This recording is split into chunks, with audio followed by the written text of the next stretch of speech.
ऊपर लोज से देखें तो आपका एसएनपी भी 10% चल चुका है।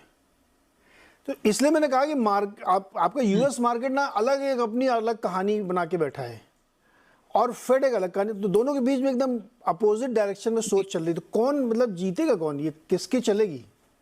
तो अच्छा, तो ये बहुत अच्छा सेगवे है हमारा दोनों मार्केट्स को बैलेंस करने का। देखिए, एक होता है अर्निंग्स ग्रोथ। आपका एसएनपी अर्निंग ग्रोथ अबाउट $220 का है, और उस अर्निंग्स ग्रोथ पे एस्टिमेट्स आते रहते हैं, वो हर क्वार्टर रिवाइज होते रहते हैं, और उस पर एक मल्टीपल अकॉर्ड करके मार्केट बढ़ता है। यूजुअल मल्टीपल जो यहाँ पे लगाते हैं अबाउट 17x का मल्टीपल होता है एसएनपी अर्निंग ग्रोथ पे। तो उससे एसएनपी आपको 3400 की रेंज से 3500 से 4200, सो 3500 टू 4100 4200 के बीच में ही वो रेंज कर रहा है। बेस्ड ऑन एवरी क्वार्टर जो रिजल्ट आते हैं, एनालिस्ट एस्टिमेट जैसे रिवाइज करते हैं, अभी भी हम वहीं पर खड़े हैं। तो कहीं ना कहीं वो रेंज बाउंड हो गया, बट वो रेंज स्टिल ओवर वैल्यूड नहीं है। मार्केट सिर्फ ये डिस्कशन कर रहा है कि देखिए, रिसेशन, अगर डीप रिसेशन आता है तो 15x का मल्टीपल ठीक है, तो फिर एसएनपी फिर 3000 भी पहुंच सकता है।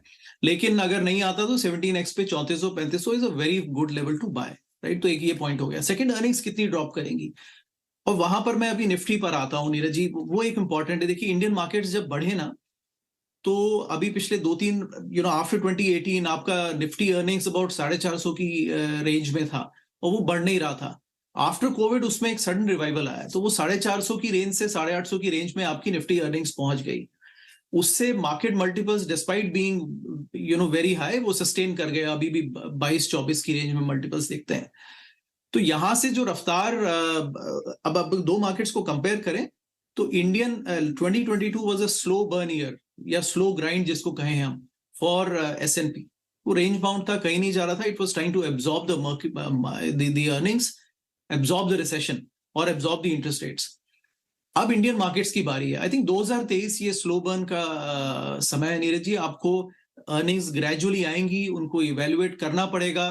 वो देखना पड़ेगा कि ये 450 की अर्निंग्स, निफ्टी 850 की, ये कहाँ जाती हैं, 900 जाती हैं कि 850 सस्टेन होती हैं या गिर सकती हैं। क्योंकि देखिए, हर सेक्टर में रिवाइवल हुआ है। आपका बैंकिंग की अर्निंग्स बढ़ी हैं, टेक्नोलॉजी की अर्निंग्स पुल फॉरवर्ड हो गई थी, इवन एनर्जी एंड ऑयल चल पड़ा है, डिस्क्रिशनरी की अर्निंग्स बढ़ी थी। तो कोई सेक्टर बचा नहीं है जहां पे अर्निंग्स रिवाइवल नहीं हुआ है। And that's why the earnings jump from 450 to 850। तो वहां पर नजर रखनी होगी नीरज। स्लो ग्राइंड का साल है। दलजीत ने कहा स्टॉक पिकर्स मार्केट है, ये ट्रेडर्स मार्केट है, बट इन्वेस्टर्स थोड़े निराश